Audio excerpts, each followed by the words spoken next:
दफ्तर के अंदाज में सजे हुए वसी कमरे में इस वक्त भारी जिस्मों और चौड़े चेहरों वाले 4 अफराद कुर्सियों पर बैठे हुए थे। उन सब के जिस्मों पर बेहतरीन तराश के सूट थे। उन चारों में से एक का कद खासा निकलता हुआ था। उसके जबड़े चौड़े और नाक पकौड़ी की तरह थी। भारी और चौड़ी ठोड़ी के ऐन दरमियान में एक मोटा सा सिया रंग का तिल था। भौहें मोटी मोटी और आंखों के ऊपर कदरे झुकी हुई थी। उसका चेहरा खासा बारुआब था। सर पर बाल छुदरे से थे। वो यूं अकड़ा हुआ बैठा था जैसे किसी सल्तनत का बादशाह हो। बॉस, उस पागल बूढ़े को कत्ल कराने का क्या फायदा था? वहां तक किसने जाना था? और वैसे भी यांग तो मर ही चुका है, एक आदमी ने मुस्कुराते हुए कहा। मार्गा वादा हर सूरत में पूरा करता है बरसास। यांग ने कहा कि ट्यूसडे को उसे कत्ल कर दिया जाए। चुनांचे वो कत्ल हो गया। उससे क्या खतरा था ये तो यांग ही बेहतर जानता था। उस अकड़े हुए आदमी ने, जिसे बॉस कहकर पुकारा गया था, बड़े फाकराना लहजे में जवाब देते हुए कहा, लेकिन बॉस, ये ली ग्रुप और यांग का आखिर फौज को पता कैसे लग गया? आज तक तो ली ग्रुप की तरफ किसी ने टेढ़ी आंख से भी देखने की जुर्रत ना की थी, और फिर अचानक ये सब कुछ कैसे हो गया? एक और आदमी ने कहा, बस यही मालूम हो सका है कि ये सारा खेल वजीर आजम साहब के खुसूसी अहकामात पर खेला गया है और कमांडर इन चीफ ने बराह रास्त खुद अपनी निगरानी में किया है, वरना तो यांग के हाथ बहुत लंबे थे। मेरा तो ख्याल है कि वजीर आजम से भी उसके गहरे ताल्लुकात होंगे। फिर किसी बात पर बिगड़ गया होगा और वजीर आजम आखिर वजीर आजम होता है, उसे गुस्सा आ गया होगा और यांग और ली ग्रुप सब कुछ खत्म हो गया। बॉस ने मुंह बनाते हुए जवाब दिया, लेकिन बॉस, इससे हमें तो फायदा हो ही गया। अब मंशायत की तिजारत में हमारी टक्कर में कोई तंजीम नहीं रही। तीसरे ने कहा, हाँ, लेकिन ली ग्रुप की पोजीशन में पहुंचने तक तो अभी हमें काफ़ी अरसा लगेगा, बॉस ने जवाब दिया। और फिर इससे पहले कि कोई और बात होती, मेज़ पर रखे हुए टेलीफोन की घंटी बज उठी। बॉस ने चौंक कर हाथ बढ़ाया और रिसीवर उठा लिया। यस, बॉस के लहजे में बेपनाह करदगी थी। राइस बोल रहा हूँ बॉस, एक औरत और चंद मर्द यहाँ आए हैं, मकामी है। वो कहते हैं कि लंबा सौदा करना है। मैंने उन्हें कहा है कि वो टॉश से बात कर ले, लेकिन उनका इसरार है कि वो आपसे ही मिलेंगे, क्योंकि सौदा इतना बड़ा है कि टॉश के बस का रोग नहीं है। एक नौजवान की आवाज़ सुनाई दी। अच्छा, कौन हो सकते हैं? बहरहाल ठीक है, यहीं भेज दो, मैं देख लेता हूँ उन्हें, बॉस ने कहा और रिसीवर रख दिया। कौन हो सकते हैं बॉस? बरसास ने हैरत भरे लहजे में पूछा। कोई भी हो, सामने आ जाएंगे। हो सकता है ली ग्रुप की कोई बड़ी पार्टी हो, बॉस ने कहा और सारे साथियों ने सर हिला दिए। तकरीबन 5 मिनट बाद दरवाजे पर दस्तक हुई। यस, कम इन, बॉस ने तेज लहजे में कहा और उसके साथ ही दरवाज़ा खुला और एक औरत और 6 मर्द अंदर दाखिल हुए और बॉस के सामने कुर्सियों पर बैठे हुए तीनों आदमी उठकर खड़े हो गए, लेकिन वो बॉस उसी तरह अकड़ा हुआ बैठा रहा। उन तीनों के कांधों से मशीन गनें लटक रही थी, जो उन्होंने उठते ही अपने हाथों में ले ली थी। तुम्हारा नाम मार्गा है, सबसे आगे आने वाले एक नौजवान ने मुस्कुराते हुए बॉस से मुखातिब होकर कहा। हाँ, तुम कौन हो? बॉस मार्गा ने बड़े नखूत भरे लहजे में कहा। मैं खुदाई फौजदार हूँ और ये सारे मेरे फौज के अरकान हैं। नौजवान ने बड़े मुतमईन अंदाज में मुस्कुराते हुए कहा। खुदाई फौजदार का लफ्ज़ उसने उर्दू में कहा था, इसलिए जाहिर है ये लफ्ज़ मार्गा के पल्ले क्या पड़ सकता था। खुदाई फौजदार, ये कैसा नाम है? मार्गा ने बड़ी मुश्किल से उर्दू के उस लफ्ज़ को जुबान से अदा करते हुए पूछा। अगर तुम एक सेंटर का नाम ग्रेट बॉल रख सकते हो तो इस नाम में क्या कबाहत है? खुदाई फौजदार, जो जाहिर है इमरान ही था, मुस्कुराते हुए जवाब दिया। क्या कह रहे हो? ग्रेट बॉल का नाम सुनते ही मार्गा बेख्तियार उछलकर खड़ा हो गया। इत्मीनान से बैठ जाओ मिस्टर कारजा ऑफ ऑक्सले बार, और मेरी बात गौर से सुनो, इमरान ने इसी तरह बेनियाजाना लहजे में उसे हाथ से बैठने का इशारा करते हुए कहा, जैसे उसे मार्गा की अकड़ हो और उसके साथियों की मशीन गनों की रत्ती बराबर भी परवाह ना हो। ओह, तो तुम लोग बहुत कुछ जानते हो, बहुत कुछ। अब तुम जिंदा यहाँ से ना जा सकोगे, मार्गा ने बिजली की सी तेजी से जेब से रिवॉल्वर निकालते हुए कहा। अरे अरे, इस कदर फुर्ती, फिर हमारी फुर्तियाँ भी देखो, इमरान ने कहा और दूसरे लम्हे मार्गा के साथ साथ उसके साथियों के हलक से भी चीखें निकल गई। इमरान ने तो उछलकर सिर्फ मार्गा के हाथ पर लात मारी थी और उसके हाथ से निकलकर हवा में बुलंद होता रिवॉल्वर दबोच लिया था, लेकिन उसके तीनों साथी चीखते हुए फर्श पर जा गिरे थे। कैप्टन शकील, चौहान और नोमानी इमरान का फिक्रा सुनते ही हरकत में आ गए थे, और ये उन्हीं की हरकत का नतीजा था कि वो तीनों चीखते हुए न सिर्फ नीचे जा गिरे थे, बल्कि उनके हाथों में मौजूद मशीन गनें भी उन तीनों के हाथों में पहुंच गई थी।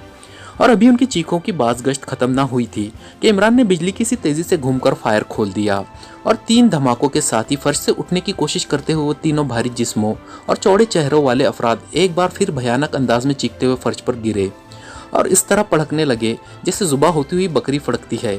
इमरान के साथी उनके भैंसों की तरह पले हुए जिस्मों से फव्वारे की तरह उबलते खून से बचने के लिए तेजी से पीछे हटते गए।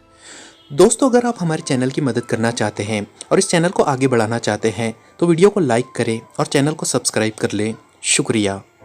जबकि इमरान बड़े इत्मीनान से सामने खड़े मार्गा की तरफ मुड़ गया, जो हैरत से मुंह फाड़े उस तरह खड़ा था जैसे उसे किसी जादूगर ने जादू की छड़ी घुमाकर मुजस्समे में तब्दील कर दिया हो। उसकी आंखें वाकई पतराई हुई थी। हाँ तो मिस्टर कारजा, अब तुम अगर मुझे ग्रेट बॉल के मुतालिक पूरी तफसील बता दो, जहाँ तुम टॉर्गो से माल वसूल करके पहुंचाते रहे हो, तो तुम अपनी ज़िंदगी भी बचा सकते हो और अपना क्लब भी। वरना इस क्लब में मौजूद मेरे दूसरे साथियों के पास इंतहाई खौफनाक रेस बम मौजूद है, और तुम्हें कत्ल करने के बाद जब हम बाहर निकलेंगे तो एक लम्हे में तुम्हारा ये क्लब तुम्हारी कब्र की सूरत इख्तियार कर जाएगा।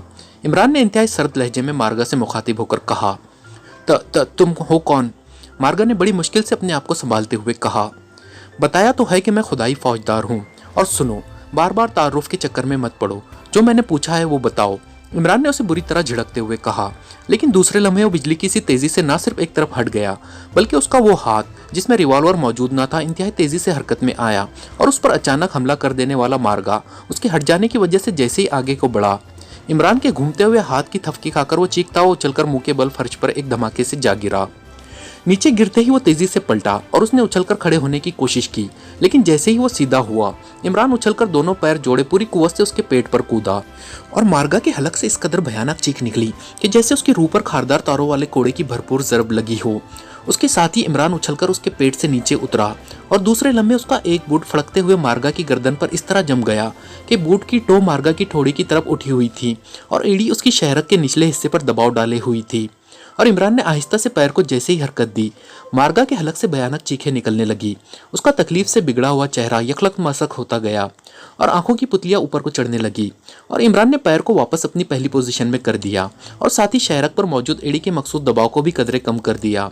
मार्गा के फड़कते हुए जिस्म के साथ साथ उसका तेजी से मसक होता हुआ चेहरा भी नॉर्मल होने लग गया। जल्दी बोलो वरना, इमरान ने एक बार फिर पैर को आहिस्ता से हरकत देते हुए कहा। बताता हूँ, फॉर गॉड सेक ये पैर हटा लो, मेरी जान निकल रही है, मार्गा ने दहशत ज़दा लहजे में रुक रुक कर कहा। बताओ। इमरान का लहजा पहले से भी ज़्यादा करख्त हो गया। मुझे सिर्फ इतना मालूम है कि मैं माल के बड़े बड़े कंटेनर्स ईस्ट कोस्ट से वसूल करके जनूबी समंदर में मौजूद तिजारती जहाज़ कोटी तक पहुंचा देता था। बस मेरा इतना काम था, मार्गा ने कांपते हुए लहजे में कहा। हर बार कोटी तक ही पहुंचाते थे या कोई दूसरा जहाज़ भी होता था? इमरान ने पूछा। कोटी, सिर्फ कोटी, मार्गा ने जवाब दिया। कौन वसूल करता था वहाँ माल? इमरान ने पूछा। कोटी का कैप्टन डाशवा। कोटी के निचले हिस्से में खुसूसी खाना खुल जाता था और माल रात को बराह रास्त अंदर पहुंचा दिया जाता था। सिर्फ उस वक्त डाशवा मौजूद होता था। वो मुझे नीले रंग का कार्ड देता था जो मैं यांग तक पहुंचा देता था, और मुझे बेहद भारी मुआवजा मिल जाता था।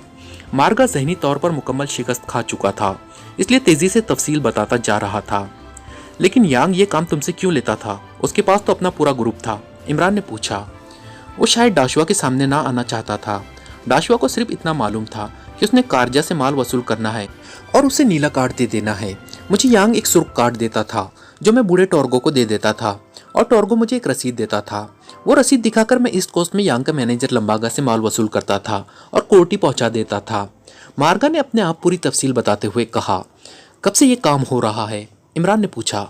गुज़िश्ता 2 सालों से, और मैं इन 2 सालों में किसी के सामने नहीं आया, सिर्फ इन तीनों साथियों के साथ छुपा रहा, क्योंकि यांग की यही हिदायत थी। कभी मैं खुद जाकर टॉर्गो से रसीद ले आता था, कभी मेरा कोई साथी चला जाता था, मार्गा ने कहा।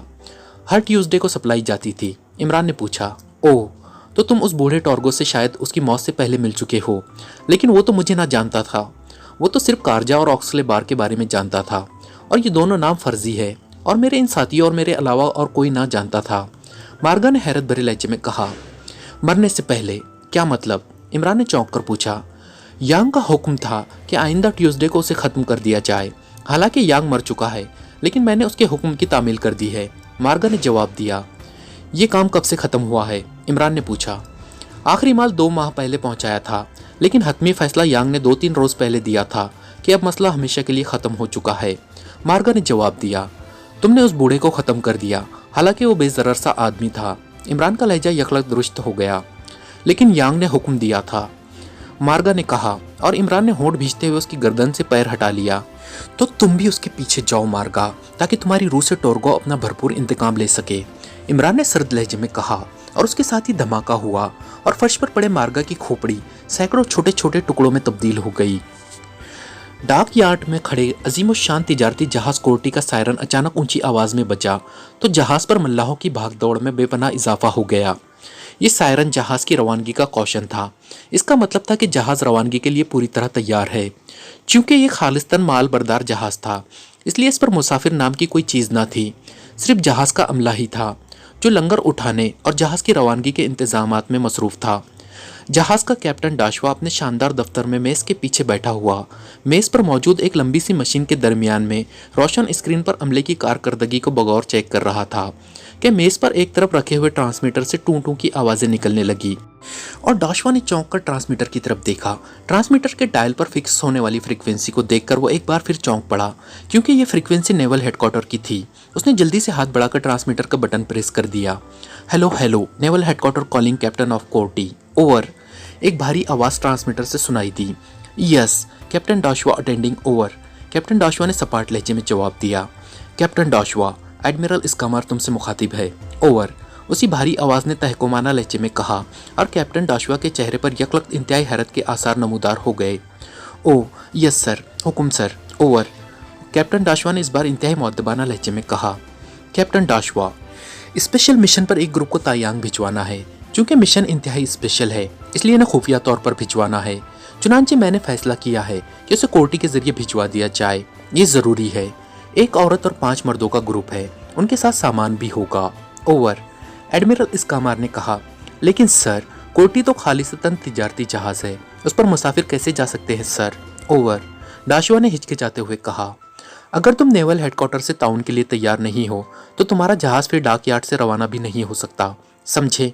आइंदा 10 सालों तक ये यहीं खड़ा रहेगा, ओवर। एडमिरल इस्कामार की करख्त आवाज़ ट्रांसमीटर से निकली। ओह सर, मेरा ये मतलब ना था सर। मैं भला नेवल हेडक्वार्टर का हुक्म कैसे टाल सकता हूँ सर।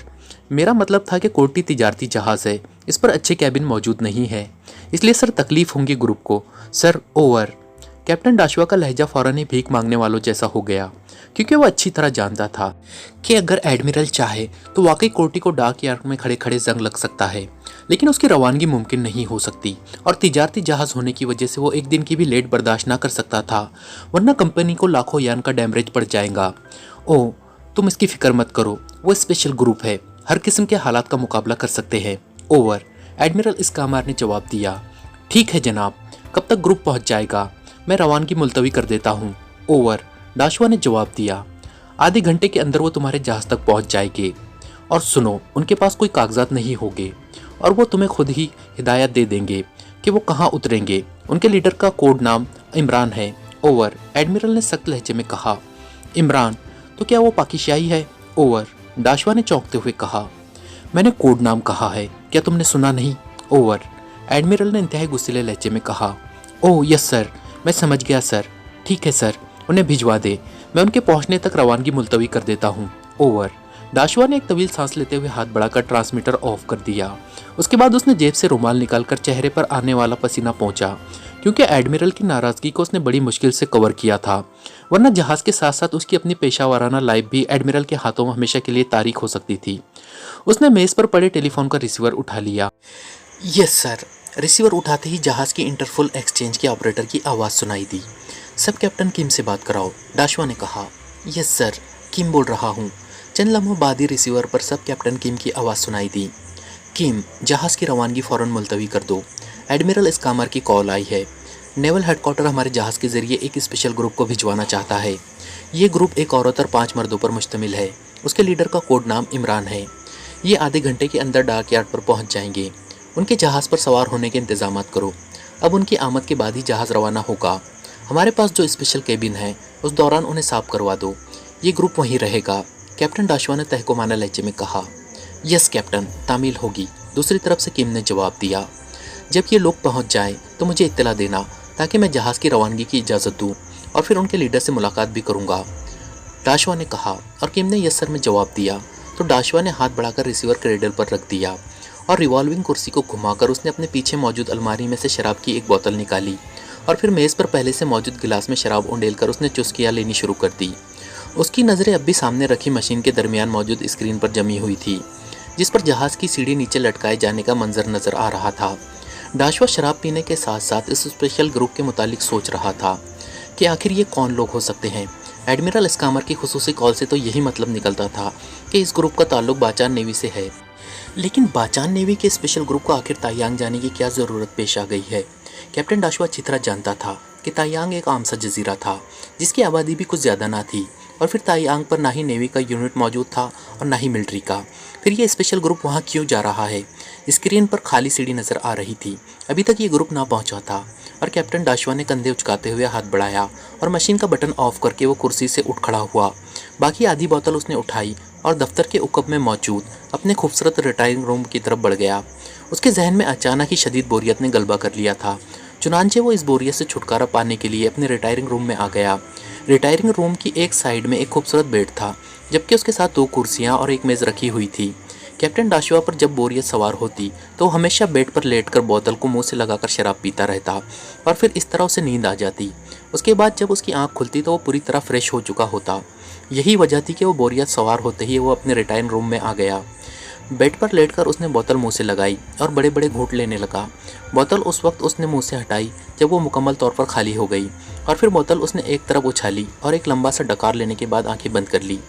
तेज़ शराब की इद्दत की वजह से उसका चेहरा टमाटर से भी ज़्यादा सुर्ख हो गया था।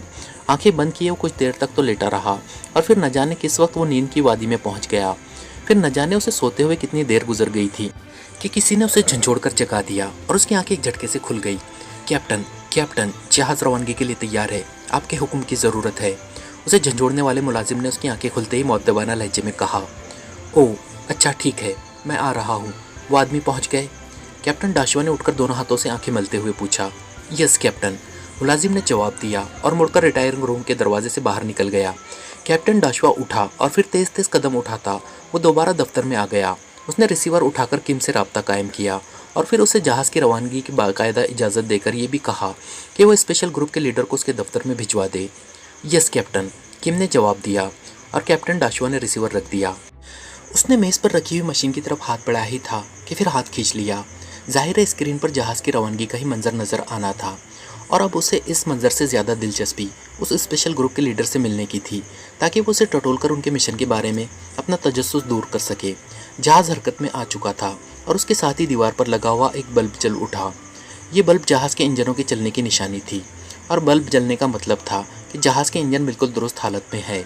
कैप्टन डाशवा के लबों पर इत्मीनान भरी मुस्कुराहट उभर आई। चंद लम्हों बाद दरवाज़ा खुला और एक नौजवान अंदर दाखिल हुआ। उसके साथ एक स्विस नज़ात औरत थी। मर्द बाचानी था, लेकिन उसका कदो कामत आम बाचानी अफराद से कहीं ज़्यादा निकलता हुआ था। कैप्टन डाशवा उठ खड़ा हुआ। हेलो, कैप्टन डंकमार, नौजवान ने कमरे में दाखिल होते ही मुस्कुराते हुए कहा। डाशवा, मेरा नाम डाशवा है, कैप्टन डाशवा ने बुरा सा मुँह बनाते हुए कहा। मुश्किल नाम है, डंकमार रख लो। आसान भी है और बड़े काम का नाम भी है, सुनने वाला फ़ौरन ही मरूब हो जाता है, नौजवान ने बड़े मासूम से लहजे में कहा और मुसाफिर के लिए हाथ बढ़ा दिया। आप ख्वामाखा मेरा नाम बिगाड़ रहे हैं, मुझे ऐसा मजाक बिल्कुल पसंद नहीं है मिस्टर, कैप्टन डाशवा ने बिगड़े हुए लहजे में कहा और साथ ही उसने इस तरह मुसाफा किया जिससे मजबूरन रस्म पूरी कर रहा हो। इमरान, मेरा नाम इमरान है, कोड नाम। बहरहाल दूसरों के लिए कोड होगा, आपके लिए इमरान ही है, और ये मेरी साथी है मिस फिल्टर वाटर, इमरान ने मुस्कुराते हुए कहा और इस तरह इत्मीनान से मेज़ की दूसरी तरफ रखी हुई कुर्सी पर बैठ गया जैसे इतनी देर में वो बुरी तरह थक गया हो। उसकी साथी औरत भी कुर्सी पर बैठ गई, लेकिन उसके चेहरे पर नागवारी के तासुरात नुमाया थे। कैप्टन डाशवा भी होंठ चबाता हुआ वापस कुर्सी पर बैठ गया। वैसे उसका चेहरा बता रहा था कि उसे नौजवान इमरान का रवैया कतई पसंद नहीं आया। अगर उसे एडमिरल इस्कामार का ख्याल ना होता तो यकीनन वो अब तक उसे उठाकर समंदर में फेंक दिए जाने का हुक्म दे चुका होता। कैप्टन डाशवा का गुस्सा बेहद मशहूर था और उसके इस गुस्से से जहाज़ का सारा अमला हर वक्त बुरी तरह खौफजदा रहता था। आप कहाँ उतरेंगे?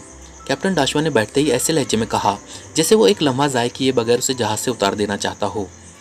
जहाँ आप ब्लू कार्ड का माल उतारते थे, इमरान ने यकलख्त संजीदा होते हुए कहा और कैप्टन डाशवा इमरान की बात सुनकर बुरी तरह चौंक पड़ा। उसके जहन में एक धमाका सा हुआ। क्या मतलब? कैसा ब्लू कार्ड? कैप्टन डाशवा ने बड़ी मुश्किल से अपने आप को संभालते हुए कहा।